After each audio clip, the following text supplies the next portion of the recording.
Com relação a isso que tu tá falando das normas técnicas, que tu de repente começou a acessar algo que podia levar um mês, tu acessava em um dia.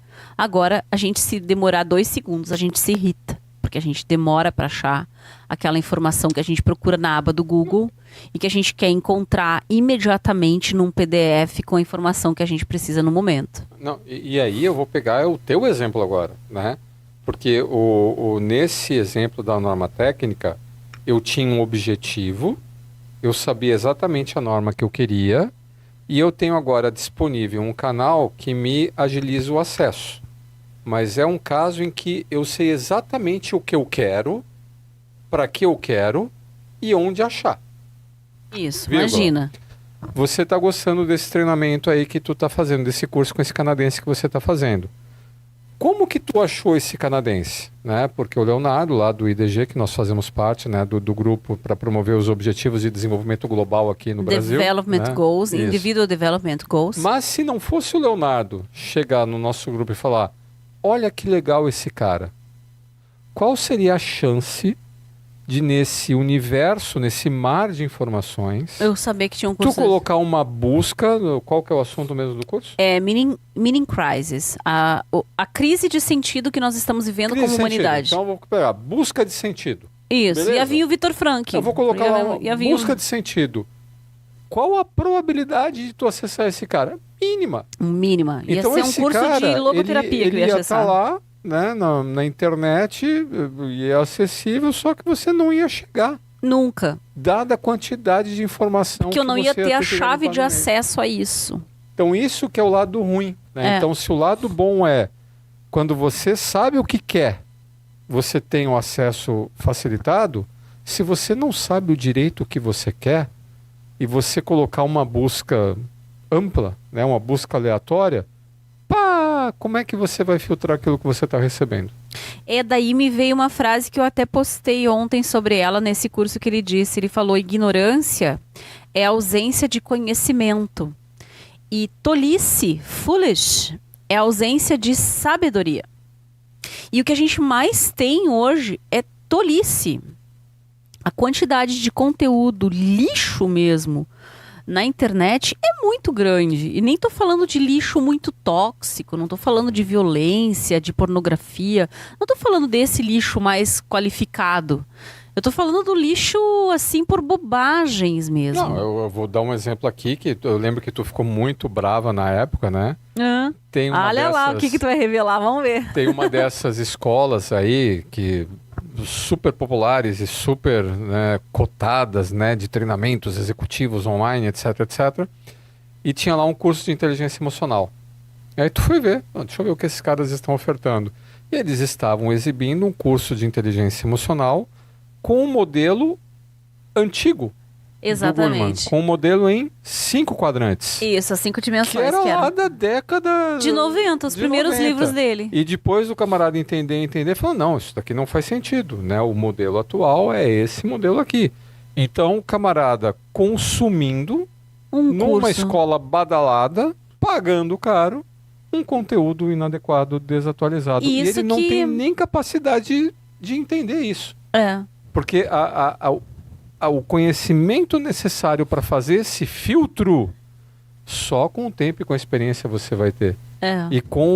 E se nutrindo de fontes confiáveis. Você só foi capaz de ver, olha, isso daqui está inadequado, porque você foi beber na fonte, com o próprio Goleman, dando aula com ele, fazendo treinamento lá em Harvard, etc., conhecendo o pessoal, fazendo treinamento com Boiates. Não, isso daqui está errado. Se é uma pessoa que não tem o teu background, não tem a tua bagagem, e olhar aquele conteúdo e falar, nossa, que legal, como a gente viu um monte de gente Muita em gente. TCCs, né, em artigos, reproduzindo o modelo de 5 quadrantes. Exatamente. Então, esse é só para citar um exemplo, porque nesse daí é um detalhe, ok? É uma Aham. desatualização do modelo, mas a informação não era de toda danosa, ela só estava desatualizada. Agora, eu acho muito pior quando a gente gasta muito tempo com coisas que não nos ajudam e diminuem a nossa capacidade de Sim. enfrentamento. Então, eu tenho visto aí nas redes muitas coisas, muitos conteúdos, especialmente para quando é dividido para jovens, adolescentes e que estão formando a sua noção de imagem pessoal, de identidade pessoal, e que estão consumindo uma coisa tóxica, né? Então, aí esse é o problema de a gente estar acessível demais. E não é à toa que especialistas em psicopedagogia estão chamando muito atenção para não dar tão cedo para as crianças o celular. Porque hoje uma criança de 4, 5 anos de idade já tem à sua disposição um smartphone para olhar o que bem quiser e que não vai ter filtro de parenting control, que vai conseguir brecar tudo o que as redes acabam trazendo, né? A gente tem que ter essa responsabilidade de também deixar que as crianças acessem, e os jovens também, conteúdos que possam ajudar eles a lidar com a realidade e não distanciar eles cada vez mais do mundo. Isso que você está falando, né? Você limitar o acesso, limitar tanto o tempo de acesso como postergar o acesso, são fatores importantes. Por quê? Porque esse discernimento, né? Essa capacidade de fazer o filtro do sentido, você vai construir, acredito eu, muito mais offline do que online. Com certeza. Quando você está online, você está aberto e você está consumindo. Você está consumindo, você está consumindo. Mesma coisa um livro. Quando você está lendo um livro, você está ali lendo. Quando é que você vai fazer sentido do livro? Quando você fechar o livro e você refletir sobre aquilo que você leu. Quando eu pegar esse livro e falar, Ali, deixa eu te comentar uma coisa que eu li nesse livro, e você vem e compartilha a sua opinião. Então é nessas trocas e nessa reflexão offline que eu vou conseguir ter recursos para fazer sentido do que eu estou consumindo online. Né? E se a gente só fica online, cadê a produção de sentido? Tu trouxe uma coisa interessante, me lembrei, agora a gente às vezes é saudosista aqui no Arenê, né? Mas te lembra quando a gente ia ver filme? Aí a gente assistia o filme e se encontrava depois no bar com os amigos, ou quem sabe saía para jantar para comentar o filme. Que saudade dessa época. Que gostou, que não gostou. Então assim, que saudade da gente tentar produzir sentido juntos. Não com a super verdade absoluta que a gente leu em algum lugar, ou com as 10 dicas para qualquer coisa. Mas que a gente descubra o que significa aquilo para nós, como aquilo serve para nós, a partir de algum dado, alguma informação que tenha se passado para nós. Não foi uma das melhores conversas que a gente teve numa madrugada, foi sobre a trilogia, né, Matrix? Nossa. Rendeu uma madrugada, gente, tá? Rendeu, olha, os dois nerds conversando, né? Podia estar fazendo coisa melhor. Eu me lembro, no outro episódio, eu falei aqui do colégio que eu estudava, né? Que tinha lá o boletim A3, que fazia comparação, né? O episódio que a gente fez junto com a Silvia. Mas, por exemplo, tinha uma coisa de boa nesse colégio, Ali. Toda semana o pessoal tinha um acordo, né, com a Gaumont. A Gaumont era um distribuidor de filmes, né, no Brasil. Sim. E aí, todo final de semana letivo, né, então imagina que a gente tinha aí algo em torno de quase 40 finais de semana. O duro que era sábado de manhã, às 8 da manhã.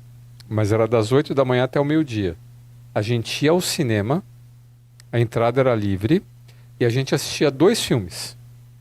Um filme que estivesse estreando, um filme comercial, que aí a distribuidora usava a nossa pesquisa de opinião para determinar a atratividade do filme, quantas salas eles iam estrear o filme, quanto tempo ia ficar em cartaz. Então era como se fizesse ali um grupo de enfoque, com os alunos. E um outro filme era um filme histórico, era um filme que você não estava em cartaz, né? Mas vamos pegar e vamos assistir aqui esse filme. Então a gente assistia 2 filmes por final de semana, só que os professores, eles faziam para nós uma postilhinha sobre os filmes. Sabe esse conteúdo que você, quando a gente comprava um DVD, né, ou um Blu-ray, que vem lá o conteúdo que fala quem é o autor, quem são os personagens, só aquele conteúdo adicional? Sim. Né? Na época não tinha isso, então a gente ganhava uma apostila com o conteúdo adicional, se era um filme histórico, reportagens da época, tiros de jornais da época, etc., para a gente entender em que contexto que o filme havia sido filmado. E nas aulas de literatura, de história, etc., os professores iam fazer perguntas, né, sobre esse filme histórico, não sobre o filme comercial, mas sobre o filme histórico. Então, puxa, a gente deglutia, né, o filme. A gente assistia o filme, não o filme nos assistia, né? É. E hoje em dia na internet, quanta gente não põe coisa na internet para dormir? É. Ah, vou colocar um barulho aqui, virou ruído branco, né? Virou ruído branco, conhecimento. Mas aí é que tá, o que a gente não tá percebendo, isso daí já é uma impressão que eu tenho, é que isso está tendo um efeito colateral bem nocivo na gente. Porque vamos lá, se a gente parar para pensar, o nosso cérebro não foi feito para só coletar informações. A gente não é um grande depositório de conteúdo. A gente é, sim, produtor de sentido. É uma característica da espécie humana a necessidade de que a sua realidade tenha significado. Então a gente está produzindo essa falta de sentido na gente mesmo. Quanto mais a gente consome informações que a gente não dá disposição para elas, para a nossa realidade, para o nosso contexto, para a vida que a gente tem, para os desafios que a gente enfrenta, a gente está colocando um monte de material para ficar à deriva dentro de nós. Sim, isso até atrapalha a nossa capacidade operacional, né? Digamos que Exatamente. Você consumiu um monte de informação e você não conseguiu dormir bem naquela noite, não entrou na fase lá do sono profundo, né, do REM, você não se livrou daquele conteúdo.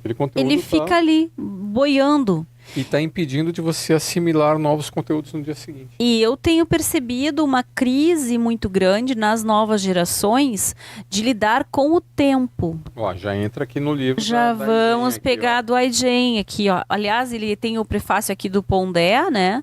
Achei maravilhoso esse livro, tá? Jean Twenge, isso aqui é uma mulher, ela é uma pesquisadora e ela tem vários livros sobre gerações. É um subtítulo bem grande, ó. Por que as crianças superconectadas de hoje estão crescendo menos rebeldes, mais tolerantes, aí no sentido de questão de ideologia de classe mesmo, e de grupo, que está aparecendo muito forte nessa nova geração, menos felizes e completamente despreparadas para a vida adulta. Olha que grave isso. E o livro vai trazendo exatamente essa geração Z, conhecida também como Centennials. Eu achei interessante que tem os Millennials e os Centennials. Como eles são muito tempo de conexão, por muitas horas estão nas redes e com uma velocidade associada ao máximo por um conteúdo de tempo mínimo. Ou seja, a cada 1 minuto eu tenho um drop de informação. Então eu sou viciado em conteúdo cada vez mais curto e mais rápido, né? Pequenos shots de informação que vão me alimentando. Isso faz que quando se chega nas empresas, a gente está ouvindo isso já de depoimentos de gestores, por um lado, sempre eu gosto de dar o lado positivo, são pessoas muito abertas a toda e qualquer formação de time, super motivadas pela novidade, pela possibilidade de fazer trabalhos em grupos, vírgula. Elas querem uma velocidade de resposta que inexiste no mundo empresarial. Então, em 4 meses, eu tenho que estar mudando de função, eu tenho que estar fazendo algum novo projeto, tenho que estar contribuindo com o mundo e o planeta, porque eu preciso contribuir com o mundo e o planeta, e o meu trabalho tem que fazer sentido 24/7. Só que quando a gente começa um trabalho, ele não faz sentido, ele serve para pagar tuas contas. Então, assim, esse vazio de produção de sentido, tão cedo na carreira de alguém, tem a ver com excesso de informação. E isso acaba trazendo outras dificuldades, né, voltadas a você lidar com situações mais complexas, com decisões mais complexas, ou então com você ter que fazer adaptações e improvisações, porque você, na verdade, não tem uma capacidade de análise e um conhecimento que te dê essa autonomia, né? Eu gostei muito de uma discussão que a gente até estava tendo outro dia, né? Que eu dei o exemplo do carro, lembra do exemplo do carro? De você se sentir bem, né, dirigindo um carro. Uhum. Então imagina que você foi lá, fez aula na autoescola e você aprendeu o código de trânsito, você aprendeu a dominar o carro e você aprendeu a guiar de noite na estrada, etc. E você é o as no volante, né? Você é a pessoa que nasceu para dirigir, tem um prazer enorme em dirigir, e você acha que você sabe tudo de direção. Né? Basta o teu carro dar algum defeito, acender uma luzinha, aparecer uma mensagem, você fala, nossa, o que é isso? E não sei mais nada O de que eu carro. faço? O seu carro quebrou, parou ali na estrada. Tem gente que não sabe trocar um pneu. Tem gente que está habituada a dirigir carro automático e não sabe como é que dirige um carro com câmbio manual. Bah, do né? pneu eu me identifiquei, Então, hein, basta a gente trazer uma perturbação a um sistema que a pessoa ela se sente incapaz de não apenas se adaptar, como buscar uma solução ou lidar com um viés, né? Ter que fazer uma mudança. Por quê? Porque o meu conhecimento ele é superficial. Né? Então eu sei usar o Office. Só que se vier uma mensagem de erro aqui, eu preciso ligar para a TI. Aham. Né? Se eu desligar e ligar o computador e no fundo não acontecer nada, né, eu vou precisar chamar a manutenção.